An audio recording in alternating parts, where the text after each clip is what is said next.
नमस्कार। प्रभा साक्षी news network पर आप सभी का स्वागत है। 34 वर्षीय इंजीनियर अतुल सुभाष की मौत के बाद सोशल मीडिया पर हंगामा मचा हुआ है। अतुल ने अपनी आत्महत्या के जो कारण बताए हैं, उसे सवाल उठ रहा है कि आखिर झूठे मुकदमे दायर करने वालों पर कोई कार्रवाई क्यों नहीं की जाती। सोशल मीडिया पर लोग अतुल के लिए न्याय की मांग कर रहे हैं, लेकिन सवाल उठता है कि क्या सरकार इस घटना से कोई सबक लेगी या हमारे न्यायालय इस मामले का स्वतः संज्ञान लेंगे। इस मामले को लेकर सोशल मीडिया पर लोग तमाम तरह की प्रतिक्रियाएं व्यक्त कर रहे हैं। कोई अतुल की पत्नी को नौकरी से निकालने की मांग कर रहा है, तो कोई कह रहा है कि अतुल के परिवार की मदद की जाए, लेकिन इस बात की चिंता कोई नहीं कर रहा है कि आगे कोई और अतुल सुभाष आत्महत्या नहीं कर पाए, इसके लिए क्या करना होगा। इस बारे में उच्चतम न्यायालय के वरिष्ठ अधिवक्ता और भारत के पीआईएल मैन के रूप में विख्यात अश्विनी उपाध्याय ने कहा है कि घटिया कानून के कारण एक और परिवार बर्बाद हो गया। उन्होंने सही पूछा है कि झूठी शिकायत, झूठी एफआईआर, झूठी गवाही, झूठी जांच, झूठा मुकदमा और झूठा हलफनामा दाखिल करने को गंभीर अपराध कब घोषित किया जाएगा। झूठ पकड़ने के लिए नार्को पॉलीग्राफ ब्रेन मैपिंग कानून आखिर कब बनेगा। कानून महा घटिया है, न्यायिक व्यवस्था सड़ी हुई है, इसलिए एक और युवा ने आत्महत्या कर लिया। अतुल सुभाष जो बेंगलोर में आईटी कंपनी में इंजीनियर थे, एआई के एक्सपर्ट थे, उन्होंने फर्जी केस से तंग आकर आत्महत्या कर लिया। उनके ससुराल वालों ने उनके ऊपर फर्जी दुराचार का केस लगाया, फर्जी हत्या का केस लगाया, फर्जी दहेज का केस लगाया। ऐसे 9 केस लगा दिए। मामला कोर्ट में चल रहा था और जज ने भी बाकायदा उनको जितनी उनकी तनख्वाह थी उससे ज्यादा मेंटेनेंस का ऑर्डर कर दिया। उससे परेशान होकर उन्होंने आत्महत्या कर लिया। मैं बार बार कहता हूं, भारत में हर साल लगभग 10 लाख लोग घटिया कानून के कारण अपनी जिंदगी जी नहीं पा रहे। एयर पोल्यूशन के कारण लोग मर रहे हैं, वाटर पोल्यूशन के कारण मर रहे हैं, नॉइज पोल्यूशन के कारण मर रहे हैं, सड़क में गड्ढों के कारण मर रहे हैं।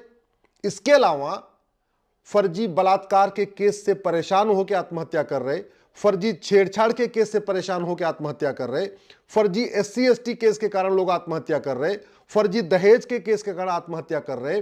लाखों निर्दोष लोग जेल में सड़ रहे हैं और लाखों दोषी लोग बेल पे बाहर घूम रहे हैं। मूल कारण है घटिया कानून और सड़ी हुई न्याय व्यवस्था। अगर ये हमने जो भारतीय न्याय संहिता बनाया ना, इसमें एक चैप्टर होता offence relating to cheating, fraud, forgery and perjury, और ये इसी जो नई वाली भारतीय न्याय संहिता बनी, इसी में हमने ये डिक्लेयर कर दिया होता कि झूठ बोलना, झूठी शिकायत करना, झूठी गवाही देना, झूठा मुकदमा दायर करना, झूठा एफआईआर लिखवाना, झूठी जांच करना, झूठा एफिडेविट फाइल करना गंभीर अपराध है। तो लाखों लोगों की जिंदगी बच सकती थी। लाखों परिवार जो आज की डेट में इस न्यायिक व्यवस्था से दुखी हैं, परेशान हैं, उनकी जिंदगी सुधर सकती है। फर्जी शिकायतें हो जाती हैं क्योंकि वो गंभीर अपराध नहीं। पुलिस के लोग भी फर्जी मुकदमे लिख लेते हैं क्योंकि फर्जी मुकदमा लिखना गंभीर अपराध नहीं। फर्जी जांच कर देते हैं पैसा लेके, एक पक्ष से पैसा लिया और फर्जी जांच कर दिया। क्यों? क्योंकि फर्जी जांच करना भी गंभीर अपराध नहीं। लोग पैसे लेके फर्जी गवाही कर दे रहे, क्यों? क्योंकि वो भी फर्जी गवाही, झूठी गवाही देना भी गंभीर अपराध नहीं। झूठा एफिडेविट लोग फाइल कर दे रहे क्योंकि वो भी गंभीर अपराध नहीं। झूठे फैसले आ जा रहे क्योंकि जज की कोई अकाउंटेबिलिटी नहीं, वो झूठा फैसला दे चाहे सही फैसला दे। आप मैक्सिमम ये कर सकते हैं कि ऊपर के कोर्ट में जाकर उसको चैलेंज कर सकते हैं, जज को तो कोई पनिशमेंट मिलेगा नहीं, वो भले पैसा लेके झूठा फैसला दे दे। आप फर्जी आधार बन रहा है, खूब धड़ल्ले से बन रहा है क्योंकि फर्जी आधार बनाना और फर्जी आधार बनवाना गंभीर अपराध नहीं। फर्जी राशन कार्ड खूब बन रहा है क्योंकि फर्जी राशन कार्ड बनाना और बनवाना गंभीर अपराध नहीं। फर्जी बर्थ सर्टिफिकेट बन रहा है, फर्जी डोमिसाइल सर्टिफिकेट बन रहा है, फर्जी एज सर्टिफिकेट बन रहा है, फर्जी हेल्थ सर्टिफिकेट बन रहा है। क्यों? क्योंकि ये फर्जी सर्टिफिकेट बनाना और बनवाना गंभीर अपराध नहीं। फर्जी पासपोर्ट बन रहे क्योंकि वो भी गंभीर अपराध नहीं। फर्जी ड्राइविंग लाइसेंस बन रहा है क्योंकि वो भी गंभीर अपराध नहीं। और बाकी तो छोड़िए, फर्जी वसीयत बन रही है, फर्जी विरासत बन रही है। लाखों केस फर्जी वसीयत और फर्जी विरासत के चल रहे हैं क्योंकि फर्जी वसीयत बनाना और बनवाना, फर्जी विरासत बनाना और बनवाना, फर्जी साइन करना और करवाना, ये भी गंभीर अपराध नहीं है। फर्जी, बहुत सारे बिजनेसमैन फर्जी कॉन्ट्रैक्ट से परेशान है क्योंकि फर्जी कॉन्ट्रैक्ट करना और करवाना वो भी गंभीर अपराध नहीं। इस देश में कम से कम 10 लाख परिवार इस फर्जीवाड़े से परेशान है, उनकी जिंदगी बर्बाद हो रही है। अगर एक परिवार में आप 5 आदमी मान के चलिए तो कम से कम 50 लाख लोग तो ऐसे ही हैं जो सीधे सीधे इस फर्जीवाड़े से परेशान है। अगर हम केवल इतना काम कर दें, ये हमारा एविडेंस एक्ट है, नया वाला भारतीय साक्ष्य अधिनियम है, इसमें यह हम सुनिश्चित कर दें कि भाई अगर आप थाने पे जाएंगे मुकदमा लिखवाने, तो जब आप पूरी शिकायत लिखेंगे उसमें नीचे आपको यह भी लिखना पड़ेगा, अंडरटेकिंग देना पड़ेगा कि ये जो ऊपर शिकायत लिखी है ये बिल्कुल सच है, और जरूरत पड़ने पे इसके लिए मैं अपना ब्रेन मैपिंग कराने के लिए, पॉलीग्राफ टेस्ट कराने के लिए, नार्को टेस्ट कराने के लिए तैयार हूं। मैं गारंटी के साथ कहता हूं फर्जी शिकायत बंद हो जाएगी।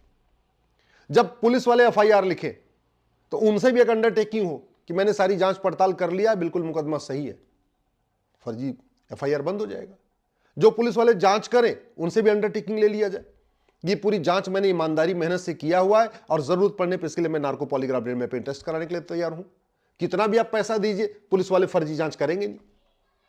अगर जो आदमी गवाही देने आता है कोर्ट में, उससे अंडरटेकिंग ले लिया जाए कि मुझे पता है कि झूठ बोलने पे 10 से 20 साल की सजा होती है, और जो मैं गवाही दे रहा हूं इसके बाद अगर जरूरत पड़ी तो मैं अपना narco polygraph brain mapping test कराने के लिए मैं गारंटी के साथ कहता हूं, बाप भी बेटे के लिए झूठी गवाही नहीं देगा, पति भी पत्नी के लिए झूठी गवाही नहीं देगा, भाई भी भाई के लिए झूठी गवाही नहीं देता। अमेरिका में कोई झूठी गवाही नहीं करता, सगे संबंधी भी झूठी गवाही नहीं करते। क्यों? क्योंकि झूठ बोलना, झूठी गवाही करना 10 से 20 साल का अपराध, सजा होती है। आतंकवादी एक था डेविड कोलमन हेडली, पकड़ा गया अमेरिका में। जैसे ही पकड़ा गया पुलिस ने पूछा तूने यार रेकी किया था? बोले हाँ रेकी किया था। जानते क्यों बोल दिया? क्योंकि रेकी करने की सजा 10 साल है और झूठ बोलने की सजा 10 से 20 साल है। तो उसने मान लिया कि हाँ रेकी किया तो 10 साल की सजा हुई। अगर झूठ बोल देता कि नहीं मैंने रेकी नहीं किया और narco polygraph brain mapping test उसका होता और उसमें होता कि नहीं इसने रेकी किया है, तो जानते हैं उसको 30 साल की सजा होती। उससे बचने के लिए इसने बोल दिया। आपको याद होगा साउथ अफ्रीका के कैप्टन हैंसी क्रोनिये, ऐसे बहुत सारे लोग सट्टे में पकड़े गए थे। जैसे उनसे पुलिस ने पूछताछ किया, उन्होंने बोला हाँ एडमिट कर लिया। क्यों? क्योंकि सट्टाबाजी करने पे 5 साल की सजा है और झूठ बोलने पे 10 से 15 साल की सजा है अफ्रीका में। तो झूठ बोलते कि मैंने सट्टाबाजी नहीं किया, मैंने कोई उनसे मेल जोल नहीं किया है, तो उनको ज्यादा सजा होती। मान लिया कि हाँ हमने किया था तो उनको कम सजा हुई। ऐसी इसीलिए सिंगापुर में, जापान में, अमेरिका में, कई दुनिया के कई देशों में लोग झूठ नहीं बोलते, क्योंकि अपराध करने की सजा कम होती है, झूठ बोलने की सजा ज्यादा होती है। इसलिए जैसे पुलिस पकड़ते तुरंत एडमिट कर लेते हैं हमने किया है, और जब एडमिट कर लेते हैं तो उनके पक्ष में कोई अच्छा, चूंकि झूठी गवाही भी गंभीर अपराध है तो कोई झूठी गवाही भी नहीं करता। आखिर इस देश में ये जो अभी हुआ है इस सुभाष के साथ, ऐसे अनेक केस हो रहे हैं। कितने साधु संत महात्मा फर्जी केस से परेशान हैं, कितने बड़े प्रतिष्ठित लोग परेशान हैं फर्जी केस से। सबके मन में खौफ रहता है कि पता नहीं कौन हमारा विरोधी 10-20 लाख रुपए दे के किसी लड़के से या किसी लड़की से झूठा केस करा देगा, मैं तो हो गया। भाई बड़ी सीधी सी बात है ना, एक बार अगर आपकी पगड़ी उछाल दिया, आपके खिलाफ झूठा छेड़छाड़ का मुकदमा करा दिया, झूठे बलात्कार का मुकदमा करा दिया, या कोई भी झूठा मुकदमा करा दिया, जब तक आप सिद्ध नहीं हो, जब तक कोर्ट आपको छोड़ेगी नहीं, तब तक तो यही रहेगा हाँ यार कुछ हो सकता है, कुछ हो सकता है इन्होंने कुछ किया हो। तो आपकी तो पूरी इज्जत गई, पूरी जिंदगी भर की मिट्टी मिल गई। हमसे बहुत सारे साधु महात्मा, कथावाचक, महामंडलेश्वर इस बात को कह चुके हैं कि आज की डेट में उनको अपनी कथाओं में सही बात बोलने में डर लगता है। उनको लगता है कोई विरोधी लोग जो देश के गद्दार हैं, जो यहां पे देश विरोधी बैठे हैं, कहीं ऐसा ना हो कि उनके खिलाफ कोई झूठी शिकायत करा दे और उनकी पूरी जिंदगी भर की प्रतिष्ठा खत्म हो जाए। SC/ST केस में, फर्जी में विष्णु तिवारी 20 साल तक जेल में बंद था। जानते हैं उसका परिवार बर्बाद हो गया, शादी विवाह नहीं हो गया, पूरा वंश खत्म हो गया। क्यों? क्योंकि उसको 20 साल तक जेल में रहा। जब जेल से छूटा कोई शादी नहीं करेगा, बड़ी स्वाभाविक सी बात। जो आदमी 20 साल जेल में रहेगा उसको अपना दामाद कौन बनाएगा? इन घटिया कानूनों के कारण लगातार भारत की डेमोग्राफी खत्म हो रही है और इस घटिया कानून के कारण देश विरोधियों की बल्ले बल्ले घुसपैठिए आ रहे हैं, आधार बनवा रहे हैं, राशन कार्ड बनवा रहे हैं, वोटर ID बनवा रहे हैं, बर्थ सर्टिफिकेट बनवा रहे हैं, ड्राइविंग लाइसेंस बनवा रहे हैं, जनधन खाता खोल रहे हैं, फ्री का मकान ले रहे हैं, सारा कुछ कर ले रहे हैं। क्यों? क्योंकि फर्जी कागज बनवाना गंभीर अपराध नहीं है। जब फर्जी कागज बनाना और बनवाना गंभीर अपराध है, सब फर्जी कागज बनाते जा रहे हैं। मुझे समझ में नहीं आता, एक कानून बना के हम ये जहां जहां आधार बनता है वहां एक नोटिस क्यों नहीं लगा देते कि भाई फर्जी आधार बनाने पे 10 से 20 साल की सजा होगी, बनाने और बनवाने वाले को दोनों सजा होगी। और जहां जहां आधार बनता, अगर वहां ऐसा नोटिस बोर्ड लिखा रहे तो लोग फर्जी आधार बनाना भी बंद कर देंगे, बनवाना भी बंद कर देंगे। जहां बर्थ सर्टिफिकेट बनता है वहां अगर एक बड़ा सा नोटिस बोर्ड रहे कि फर्जी बर्थ सर्टिफिकेट बनाना और बनवाना गंभीर अपराध है, पकड़े जाने पे दोनों को 10 से 20 साल सजा होगी, ना कोई बनवाने जाएगा ना कोई बनाएगा। जहां ड्राइविंग लाइसेंस बनता, अगर वहां लिखा रहे फर्जी ड्राइविंग लाइसेंस बनाना और बनवाना गंभीर अपराध है, पकड़े जाने पे 10 से 20 साल सजा होगी, ना कोई बनाने जाएगा ना बनवाया जाएगा। ये घुसपैठिए अपने आप भाग जाएंगे अगर हमने कानून ठीक कर दिया।